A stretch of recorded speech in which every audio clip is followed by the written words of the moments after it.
세상을 살아감에 있어서 나는 누구인가? 라는 질문은 너무나도 중요한 질문이다 라고 말씀드리고 싶습니다. 나는 누구인가? 라는 질문은 크리스천, 넌 크리스천 구분 없이 이 세상을 살아가는 모든 이들에게 매우 중요한 질문이다 라고 다시금 말씀드리고 싶습니다. 왜냐하면 나는 누구인가? 라는 질문에 어떠한 답변을 하느냐에 따라 내가 살아내고 나타내야 될 그 모습들을 드러내는 것이기 때문입니다. 나는 누구인가? 여러분들은 누구이십니까? 때론 남편으로, 아내로, 부모로서, 반대로 자녀로서, 사회에서 일하심에 따라 여러 직급과 직책이 분명히 있을 것 같습니다. 교회로 가져와서 한번 말씀드리면은 이렇게 말씀드릴 수 있겠지요. 찬양팀, 찬양대, 주일학교 교사, 여러 봉사의 자리에 따라서 우리는 다양하게 대답을 해볼 수 있을 것 같습니다. 그런데요, 우리가 한 가지 점검해봐야 하는 것이 있습니다. 그것은 나는 누구인가? 라는 질문과 그 답변에 있어서 그 답변 속에 나타나는 나라는 존재가 괜찮은가? 안 괜찮은가? 라는 부분입니다. 쉽게 말해서는 정체성에 합당한 나의 고백 가운데 나타난 그 모습이 내 삶 가운데에서 온전하게 잘 드러나고 있는가? 라는 부분이 됩니다. 엄마로서의 나라는 존재, 부모로서의 나라는 존재, 주일학교 교사로서의 나라는 존재, 직분에 따라 나의 존재들, 저에게 적응을 시킨다면은 목회자로서의 나의 존재를 말해볼 수 있을 것 같습니다. 그런데 이 모든 것들을 다시 한 번 더 신앙적인 부분에 있어서 한번 질문을 해본다면 나는 누구인가? 어떻게 대답해 볼 수 있을까요? 지난 주일 말씀으로 우리가 한번 대답을 해본다면은 바로 하나님의 자녀입니다 라고 말해볼 수 있을 것 같습니다. 우리의 정체성 바로 하나님의 자녀입니다. 성경은 이 외에도 많은 답변들을 할 수 있게끔 우리에게 가르쳐주고 있습니다. 하나님의 아들, 딸, 하나님의 종, 그리스도의 신부, 참으로 다양한 대답을 할 수 있을 것 같습니다. 그리고 이러한 대답들의 공통점을 한번 찾게 된다면은 무언가 이 세상에서의 삶만을 주목하지 않는 삶을 제가 살아갑니다 라는 것을 한 번쯤 돌아보고 이해해 볼 수 있을 것 같습니다. 그렇다면 중요한 핵심이 나오죠. 나는 지금 하나님의 자녀, 하나님의 아들, 딸, 그리스도의 신부, 종으로서 합당한 모습, 합당한 삶을 살고 있는가? 2011년도에 발행된 한 권의 책이 있습니다. Not a Fan이라는 책인데요. 팬이 아니다 라는 제목입니다. 우리나라에는 2012년도에 팬인가 제자인가 라는 제목으로 이 책이 발행이 되었습니다. 그런데 책은 코로나 기간에 에디션 북이라는 타이틀로 재발행이 되었습니다. 이 책은 예수님을 어떠한 모습으로 따르고 있는지를 돌아보게끔 해줍니다. 정체성이라는 부분에 있어서 나는 누구인가 라는 부분에 있어서 팬입니까? 제자입니까? 를 돌아보게끔 이 책이 우리에게 제시를 하고 있었다라는 것입니다. 세상적 보편적 개념에 있어서는 팬과 제자 공통점이 있습니다. 한 대상을 너무나도 좋아라 한다는 것입니다. 그 대상을 좋아해서 시간을 쓰고 마음을 쓰고 무언가를 드리고 있다라는 것입니다. 그런데 큰 차이점이 있습니다. 그것은 바로 팬은 제자와는 달리 희생적이지 않다라는 것입니다. 물론 요즘 젊은 누군가를 바라보게 될 때에 희생적으로 아낌없이 팬이란 이름으로 살아가고 있지만 일반적 수준과 그 개념에 있어서는 아닐 수 있다라는 것이지요. 팬은 그 대상을 알아가기는 하지만 제자와는 달리 인격적인 알미 매우 부족합니다. 개인적이고 인격적인 알미 팬에게는 부족하다라는 것입니다. 팬은 그 대상을 외적으로 내적으로 매력적인 것에 있어서 시작이 된다라고 합니다. 매력을 느끼고 그것을 좋아함으로 시작된다라는 것이죠. 그런데 제자는요, 이 매력이 아니라 나에게 주는 사랑, 무언가 나의 필요를 채워줌에 있어서 그의 제자가 되어 간다라는 것입니다. 이러한 관점을 가지고 예수님을 향한 우리의 모습을 한번 살펴보면 좋겠습니다. 사랑하는 성도 여러분, 예수님을 얼마나 좋아하고 계십니까? 좋아하는 그 마음을 어떻게 표현하고 계십니까? 예수님을 안다는 그 고백들이 지식으로 말미암은 것입니까? 아니면은 친밀한 교제로 말미암아 나타나는 고백이십니까? 예수님을 알아가고 만나는 것에 있어서 매력을 위함입니까? 나의 필요를 채우기 위함입니까? 아니면은 나의 무언가를 내려놓는 모습 가운데에 예수님을 알아가고 있으십니까? 마지막으로 이렇게 한번 질문하겠습니다. 사랑하는 성도 여러분, 저와 여러분 우리 모두는 예수님의 제자입니까? 오늘 본문은 이러한 질문에 답변을 찾아갈 수 있는 내용이 담겨져 있습니다. 예수님께서 어부들을 부르시지요. 그리고 그들이 보인 반응과 모습을 우리는 발견할 수 있습니다.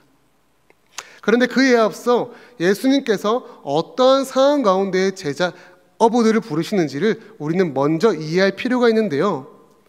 예수님께 세례를 베풀었던 세례 요한이 붙잡힌 상황 가운데 놓여져 있습니다. 헤롯의 잘못을 지적한 세례 요한이 이제 붙잡혀서 옥에 갇히는 환경 가운데 있습니다. 이스라엘을 향한 외침, 말씀의 선포자가 붙잡히게 된 상황입니다. 그리고 이러한 사역은 이제 예수 그리스도를 통하여서 계속해서 나타나게 된다는 것을 말씀을 통해서 우리는 만나게 되는데요. 함께 마태복음 4장 17절의 말씀을 함께 읽겠습니다. 이때부터 예수께서 비로소 전파하여 이르시되 회개하라 천국이 가까이 왔느니라 하시더라. 아멘. 이 고백은요, 이 외침은 세례 요한의 전파와 매우 흡사해 보입니다. 하지만 포인트가 조금은 다르다라고 말씀드리고 싶은데요.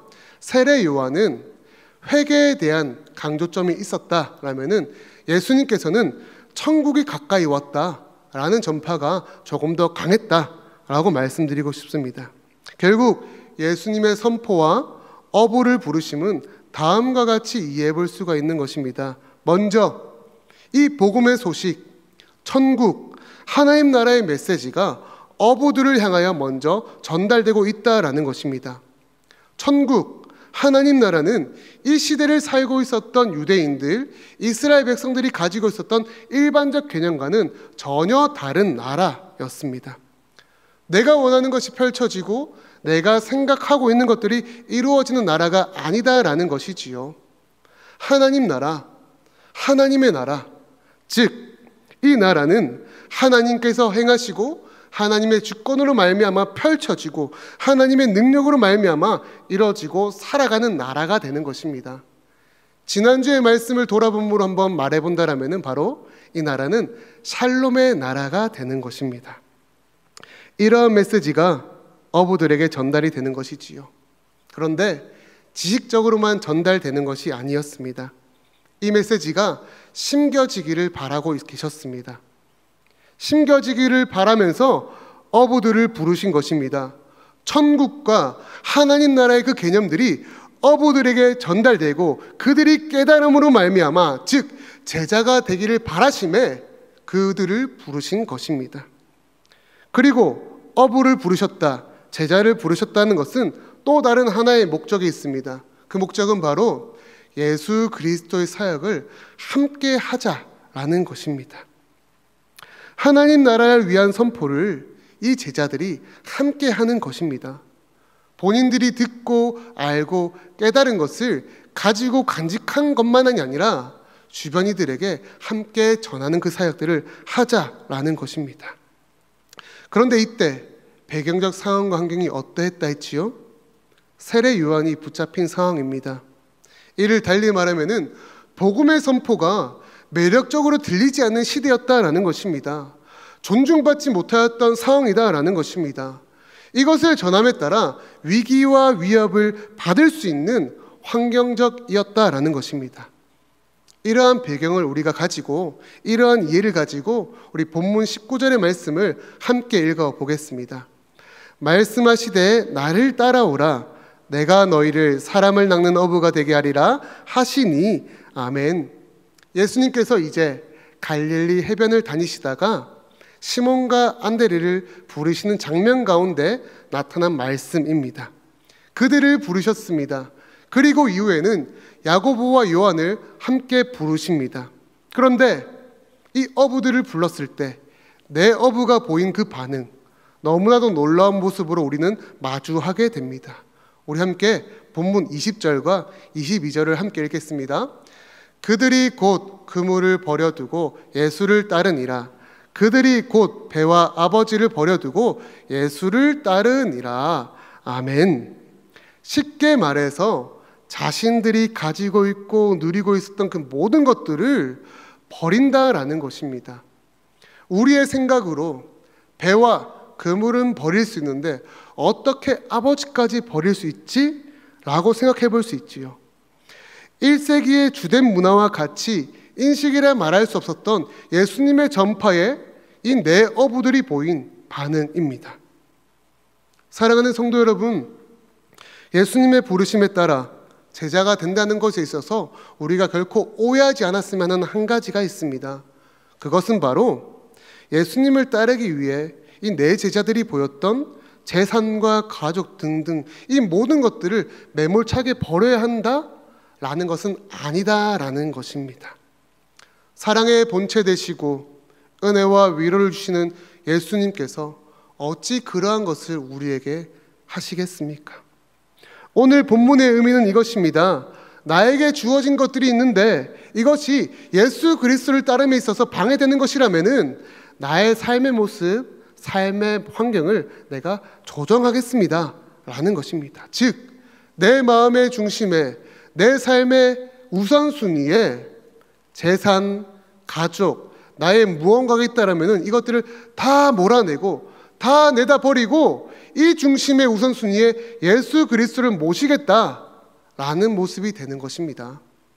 그렇다면 내 마음의 중심에, 내 삶의 우선순위에 예수님을 둔다는 것은 이 성경을 통해서 우리가 어떻게 이해해 볼 수 있을까요?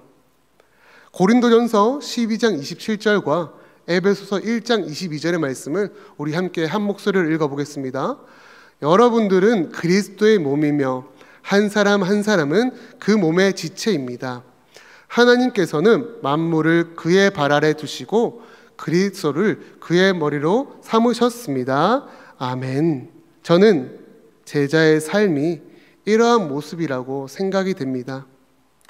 예수님의 부르심에 반응하며 그에 따라가는 삶의 모습이 이렇다라고 말씀드리고 싶습니다. 예수님은 우리의 머리 되십니다.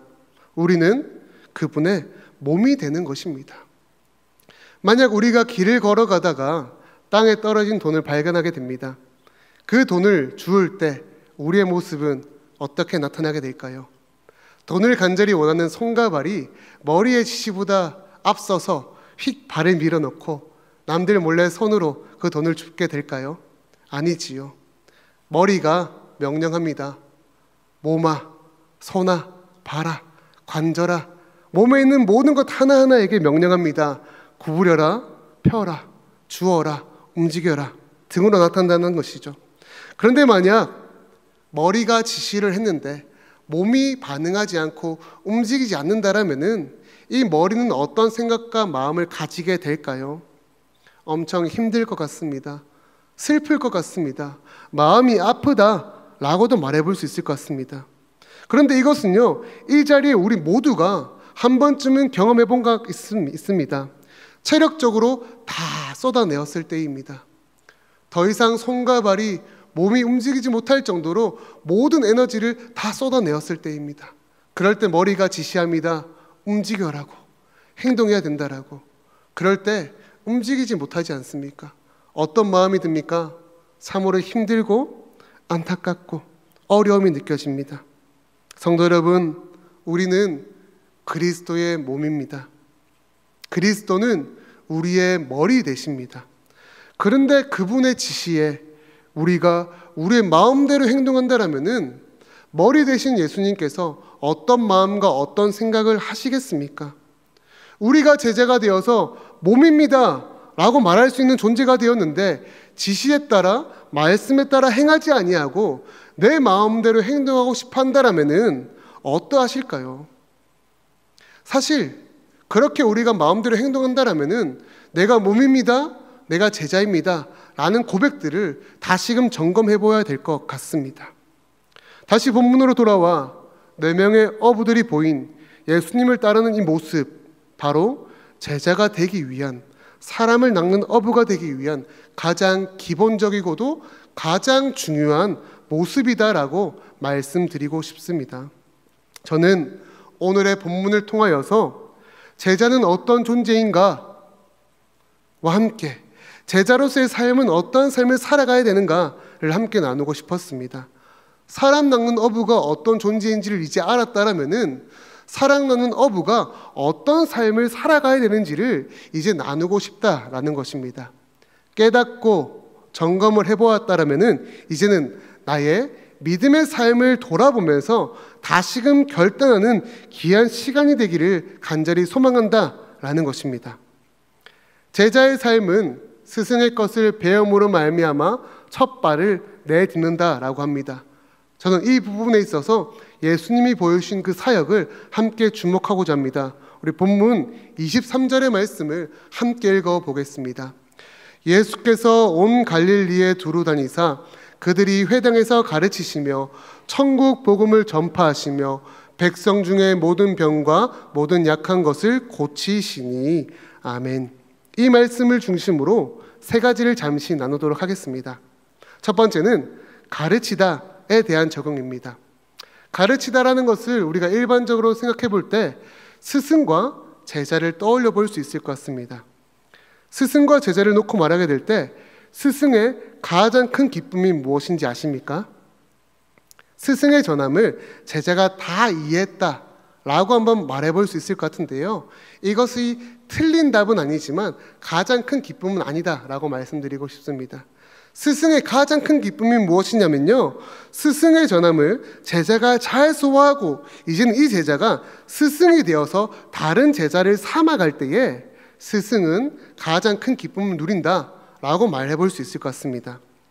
부모님들께서 자녀들을 바라볼 때에 이런 말씀을 하시더라고요.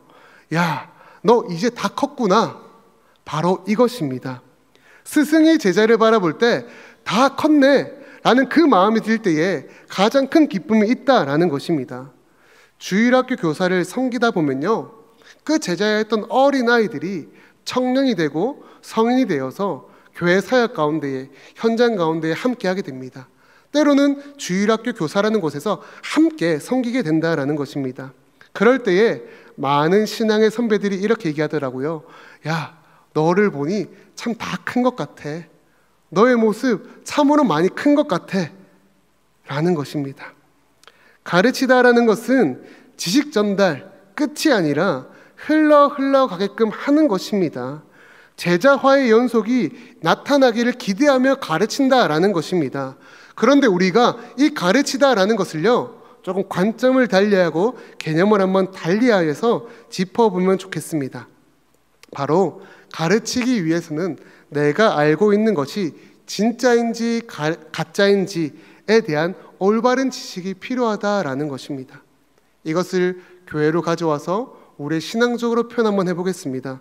성도 여러분, 우리가 신앙인으로 무언가를 가르친다라고 할 때 우리에게 올바르게 세워져야 될 것이 무엇입니까?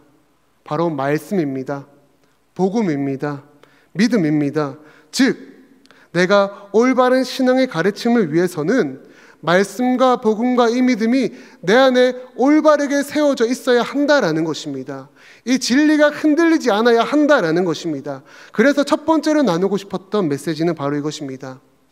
진리를 아는 제자가 되어야 합니다 라는 것입니다. 내가 제대로 알아야 제대로 가르칠 수 있지 않겠습니까? 아무리 읽고 보고 배웠다라고 한들 인격적인 알미 없다라면은 다시 한 번 더 힘을 내야 된다라고 말씀드리고 싶습니다. 진리를 안다는 것은요, 인격적으로 안다라는 것입니다. 사랑하는 성도 여러분, 이 자리에 있는 모든 성도님들이 예수 그리스도께서 우리에게 주신 복음에 대한 믿음, 진리에 대한 알미 올바르게 세워지기를 간절히 소망합니다. 올바르게 세워진 이 진리로 말미암아 나의 사랑하는 가족과 또 다른 지인들에게 진리를 잘 전할 줄 아는 진리의 제자 되시기를 주님의 이름으로 축복합니다. 아멘. 두 번째는 전파하다에 대한 내용입니다. 어떻게 보면은 첫 번째 내용과 매우 흡사한 이야기다라고 말해볼 수 있습니다. 내가 아는 것만큼 잘 전할 수 있을 것입니다. 이 진리를, 말씀을, 복음을 내가 진심으로 신령과 진정으로 알고 있다라면은 전파하는 것 너무나도 쉽게 많은 이들에게 고백으로 나타나게 될 것 같습니다. 성도 여러분, 그런데 이 전파들을 우리가 의미를 조금 달리하여서 한번 생각해 볼까요? 예수님께서 전파하신 모습을 떠올려 보는 것입니다. 우리 예수님께서는 말로만 전파하시지 아니하셨습니다. 예수님께서는 본인이 가르치고 전파하신 그 모든 것을 눈으로 볼 수 있게 드러내셨습니다. 말과 혀로만 전파한 것이 아니라 행함과 진실함으로 삶의 모습으로 전파하셨다라는 것입니다. 그래서 두 번째로 나누고 싶은 메시지는 이것입니다. 삶으로 전파하는 제자가 되어야 합니다입니다. 사랑하는 성도 여러분, 이 세상을 향하여 우리가 복음을 선포하는 것, 전하는 것, 이것과 함께 너무나도 중요한 것이 있습니다. 그것은 바로 이 복음의 삶이 무엇인지를 우리가 보여주는 것입니다. 가족과 지인들에게 말과 혀로만 복음을 가르치고 전파하는 것이 아니라 우리의 모습으로, 우리의 삶으로 그들에게 복음을 가르치고 전파한다라는 것입니다. 우리가 한 것은 아니지만 복음의 이미지가 코로나 시대 때 참으로 많이 깎아져 버렸습니다. 깎아먹었던 이 복음의 이미지를 우리 창원대 교회가 다시금 회복시키는 주역이 되었으면 좋겠습니다. 우리의 모습으로 말미암아, 창원대 교회의 믿음의 본으로 말미암아 하나님 나라의 전파, 쓰임받는 교회가 되기를 간절히 소망합니다. 이것이 우리의 간절한 기도 제목이길 소망합니다. 세 번째는 고치시다에 대한 내용인데요. 성도 여러분, 이 문장에 따라서 우리가 고치거나 치유의 기적을 행할 수 있는 제자가 되어야 된다라는 것은 아닙니다. 의사가 되어야 되고 고치는 삶을 살아가야 된다라는 것도 아닙니다. 앞서 나누었던 것처럼 관점을 달리 해보는 것이죠. 성도 여러분, 한 영혼을 내가 치유한다? 나는 할 수 없습니다. 그러면 어떻게 해야 될까요? 제 가운데 살아가는 일을 내가 마주하게 됩니다. 죽음으로 내몰리게 되는 그 영혼들을 내가 마주하게 됩니다. 마음의 아픔과 눈물의 위로가 필요한 일을 우리가 마주하게 됩니다. 만나게 됩니다. 우리는 어떻게 해야 됩니까? 세 번째 메시지는 그래서 이것입니다. 한 영혼을 품는 제자가 되어야 합니다. 사랑하는 성도 여러분, 우리가 아무리 잘 알고 있다고 한들, 삶이 너무나도 멋지고 괜찮다고 한들 한 영혼에 대한 간절함과 갈급함이 없다라면은 말짱 도루묵이 되는 것입니다. 이기주의와 개인주의가 아무리 강해졌다라고 한들 우리가 이 인생을 살아낼 때 수많은 사람들을 만나고 있지 않습니까? 그냥 이 길가를 걸어 나갈 때도 수많은 사람들이 스쳐 지나보게 됩니다. 아무리 기독교의 이미지가 안 좋아졌다라고 한들 교회를 찾는 이들이 계속 있습니다. 시대적으로는 살기 좋은 세상이다 라고 말하고 있지만 여전히 삶의 어려움 가운데에 눈물로, 고통으로 살아가고 있는 이들이 있습니다. 성도 여러분, 예수님께서 보여주셨습니다.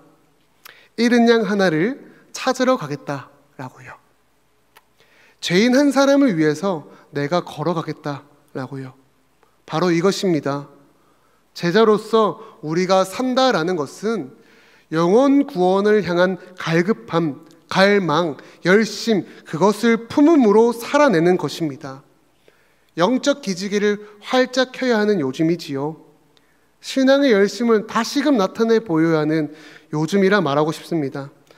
나라는 존재가 먼저 살아내야 한다라고 말할 수 있는 요즘이다라고 말씀드릴 수 있습니다.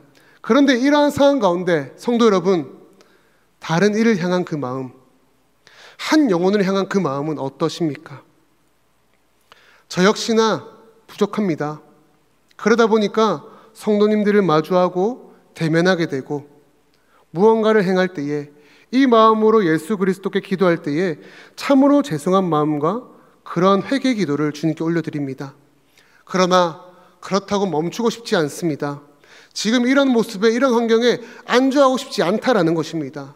사랑하는 성도 여러분, 예수님께서 보여주신 이 향한 이 마음, 영혼을 향한 이 모습을 우리 모두가 함께 품기를 간절히 소망합니다. 말씀을 정리하겠습니다. 예수님께서 내 어부를 부르시는 장면, 그리고 예수님께서 보여주신 첫 사역의 모습을 통하여 우리는 제자는 어떤 존재인가, 제자는 어떤 삶을 살아가야 되는가를 함께 살펴보았습니다. 사랑하는 성도 여러분, 질문하겠습니다. 예수님의 제자가 맞을까요? 제자로서의 삶을 우리는 잘 살아내고 있을까요? 그리스도인으로 이 세상의 삶을 살아갈 때에 우리에게 있어 무언가 완벽하고 완전해지는 삶, 이것은 없습니다. 복음을 알아가는 것, 예수 그리스도를 경험하는 것, 말씀을 깨닫는 것, 이 모든 것도 동일한 표현입니다. 무슨 말씀이냐면요, 끊임없는 신앙의 노력이 우리의 여정 가운데 필요하다라는 것입니다. 신앙의 연수가 길면은 더 제자 같고, 신앙의 연수가 짧으면은 덜 제자일까요? 가진 것이 많다라면은 제자이고, 가진 것이 부족하다라면은 제자가 아니게 되는 것일까요?